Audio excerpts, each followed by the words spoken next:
Рөстәм Шайхразиев 2022 елның октябрында мобилизацияләнә һәм 4 ай хәрби укулар уза. 2023 елның февралендән Украинага җибәрәләр. 41 яшьлек Рөстәмнең хәрби эвакуациягә китүен гаиләсе авыр кичерә. Ну, мы до конца еще не поняли, что он пришел. Но сейчас, конечно, легче, когда видишь, а когда нет, так переживаешь каждую минуту. Еще особенно у них связи там частенько не бывает. Как призвали, как всех призвали, отправили, переживали уж все. Әмәкәйнең тагын бер егете Ринат Хакимов гаиләсе белән Екатеринбург шәһәрендә яши. Ул бала чагыннан ук хәрби булырга теләгән. Өлкән прапорщик Ринат Хакимов 2023 елның апрелендә махсус хәрби операциядә катнашу өчен контракт төзи.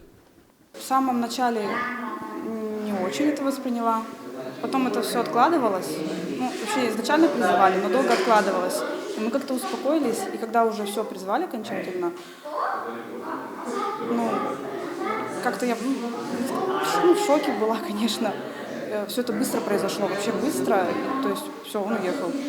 Ялга кайткан егетләр белән очрашуга авылдашлары килгән иде. Очрашу барышында егетләр хәрбиләр арасындагы дуслык, команда рухы, бер-береңне хөрмәт итүнең әһәмияте турында сөйләде.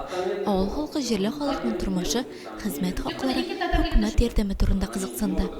Очрашу ахырында авылдашлары егетләргә ихлас теләкләрен җиткерде, хәрби операциядән исән-сау кайтуларын теләде. Без дә егетләргә хезмәтләрендә җиңеллек һәм гаиләләре янына исән-сау әйләнеп кайтуларын телибез.